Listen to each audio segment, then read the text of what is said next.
പാർട്ടിക്കകത്തുള്ള ഏത് നേതാവിനെതിരായിട്ട് ഇതുപോലെ ഗുരുതരമായ ആരോപണങ്ങൾ വന്നാൽ പാർട്ടി അത് ഗൗരവമായി പരിശോധിക്കുകയും മുഖം നോക്കാതെ നടപടിയെടുക്കുകയും ചെയ്യും. ഒരു വിട്ടുവീഴ്ചയില്ല ആരായാലും. റിനി ആൻഡ് ജോർജ് മുൻപ് താങ്കൾക്ക് പരാതി നൽകിയിരുന്നു എന്നുള്ളതാണ് പറയുന്നത്. ഇതുവരെയും അത് ശ്രദ്ധയപ്പെട്ടിട്ടുണ്ടായിരുന്നില്ലേ? അതല്ല, ഞാൻ അതിനെക്കുറിച്ചൊന്നും അതിൻ്റെ വിശദാംശങ്ങളിലേക്കൊന്നും പോകുന്നില്ല. ഞാൻ ആ കുട്ടിയെ ഒരു വിവാദ കേന്ദ്രമാക്കാനും ശ്രമിക്കുന്നില്ല. എനിക്ക് എൻ്റെ മകളെ പോലത്തെ ഒരു കുട്ടിയാണ്, ആണ് മകളെ പോലത്തെ കുട്ടിയാണ്. ഞാൻ ആ കുട്ടിയെ ഒന്നും വിവാദത്തിലേക്ക് കൊണ്ടുവരാൻ ശ്രമിക്കുന്നില്ല. കോൺഗ്രസിനകത്ത് ഒരാൾ ഇതുപോലെ ആരോപിക്കപ്പെടുന്ന ഗുരുതരമായ കുറ്റകൃത്യം തെറ്റ് ചെയ്തിട്ടുണ്ടെങ്കിൽ, മെസ്സേജ് അയച്ച കാര്യങ്ങൾ മാത്രമല്ല, അല്ലാത്ത പിന്നീട് പറയപ്പെടുന്ന കാര്യങ്ങൾ ഉൾപ്പെടെയുള്ള കാര്യങ്ങൾ ചെയ്തിട്ടുണ്ടെങ്കിൽ ഒരു വിട്ടുവീഴ്ച ഉണ്ടാവില്ല. ഒരു വിട്ടുവീഴ്ച. ഞാൻ പറയുന്ന കേൾക്കും, നിങ്ങൾക്ക് അറിയാനുള്ള ഞാൻ വളരെ സീരിയസ് ആയിട്ട് പറയില്ല. നിങ്ങൾ എന്തിനാ ഇടപെടണേ? ഞാൻ പറഞ്ഞു തീർന്നില്ലല്ലോ. അത് കർശനമായി പാർട്ടി അത് കൈകാര്യം ചെയ്യും. ഞാൻ പറയല്ല, മുഖം നോക്കാതെ നടപടിയെടുക്കും. ആരായാലും എത്ര വലിയ നേതാവായാലും ഒരു വിട്ടുവീഴ്ച അക്കാര്യത്തിലുണ്ടാകും. അക്കാര്യത്തിൽ ഞാൻ തന്നെ മുൻകൈ എടുക്കും. എന്ത് വൈകിയെന്നാ പറയുന്നത്? ഇന്നലെ ഞാൻ അതിനെക്കുറിച്ചൊന്നും യാതൊരു വിവരങ്ങളും പറയുന്നില്ല. അതിനെക്കുറിച്ചൊന്നും വിശദാംശമൊന്നും പറയുന്നില്ല. ഒരു മെസ്സേജ്, തെറ്റായിട്ടുള്ളൊരു മെസ്സേജ് ഒരാൾ അയച്ചു എന്ന് മകളുടെ പോലെ കാണുന്ന ഒരു കുട്ടി വന്ന് പറഞ്ഞാൽ ഒരു പിതാവ് എന്ത് ചെയ്യും? അത് ഞാൻ ചെയ്തിട്ടുണ്ട്. ഒരു പിതാവ് എന്ത് ചെയ്യും? സ്വന്തം മകളാണ് എന്ന് പറയുന്നതെങ്കിൽ ഒരു പിതാവ് എന്ത് ചെയ്യും? അത് ഞാൻ ചെയ്തിട്ടുണ്ട്. ഒരു മെസ്സേജ് അയച്ച കേസിൽ, ഒരു മെസ്സേജാണ്, മെസ്സേജ് അയച്ചാൽ തൂക്കിക്കൊല്ലാനൊന്നും പറ്റില്ലല്ലോ.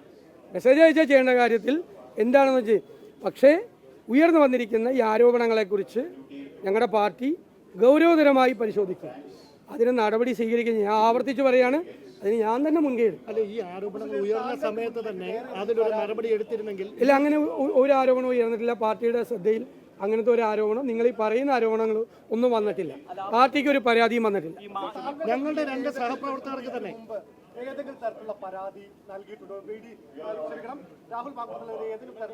അല്ലല്ല, പാർട്ടിയുടെ മുമ്പിൽ ഒരു പരാതിയും വന്നിട്ടില്ല. പാർട്ടിയുടെ മുമ്പിൽ ഒരു റിട്ടേണായിട്ടുള്ള പരാതിയും വന്നിട്ടില്ല. എന്നോട് വ്യക്തിപരമായിട്ട് ആരും പറഞ്ഞിട്ടില്ല. വ്യക്തിപരമായിട്ട് അത് ഞാൻ പറഞ്ഞല്ലോ, അതിനെക്കുറിച്ച് ഞാൻ പറഞ്ഞല്ലോ. വേറെ വ്യക്തിപരമായിട്ട് ആരും എന്നോട് പരാതി പറഞ്ഞിട്ടില്ല. എനിക്ക് എന്തെത്ര ധൃതിയുണ്ട്? ഞാൻ സംസാരിക്കണത് കേട്ടോ, കേൾക്ക്. നിങ്ങൾ ചോദിച്ചതിന് ഞാൻ മറുപടി പറയണം. നിങ്ങൾ മാത്രം ചോദിച്ചാൽ പോരല്ല, ഞാൻ പറയണതിന് കേൾക്ക്. നിങ്ങൾക്ക് എന്താ ഇത്ര ആവേശം?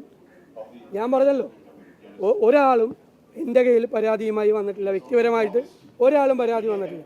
പാർട്ടിയുടെ നേതാക്കൻ എടുത്ത് ആരും അങ്ങനെ പരാതിയായിട്ട് ഒരു വ്യക്തിയും സമീപിച്ചില്ല. സമീപിച്ചാൽ ഞങ്ങൾ അതിന് നടപടിയെടുക്കും. ഇപ്പോൾ അത് ഗൗരവതരമായി അത് വന്നിരിക്കുന്നു. അത് ഗൗരവമായി പരിശോധിക്കും, നടപടിയെടുക്കും. അല്ലാതെ ഊഹിച്ച് നമുക്ക് ചെയ്യാൻ പറ്റുമോ? ഊഹിച്ച് ചെയ്യാൻ പറ്റും?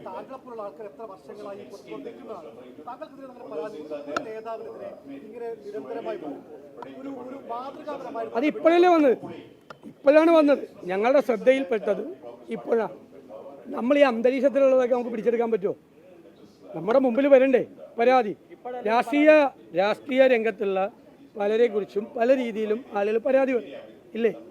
ശത്രുത കൊണ്ട് പറയും, ഇഷ്ടമില്ലാത്തത് കൊണ്ട് പറയും, പല രീതിയിൽ പറയും. ഗൗരവമുള്ള പരാതി നമ്മുടെ മുമ്പിൽ എത്തുമ്പോൾ നമ്മളത് ഗൗരവത്തോടുകൂടി പരിശോധിക്കും.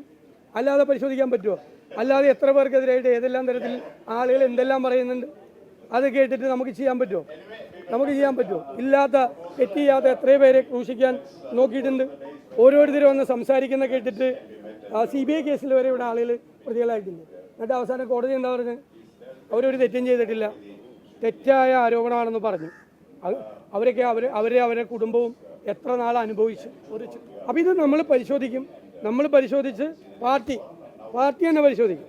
പാർട്ടി കോടതിയൊന്നും ആവുമല്ല. പാർട്ടി പരിശോധിച്ച് പാർട്ടി ചെയ്യേണ്ട നടപടി പാർട്ടി ചെയ്യും.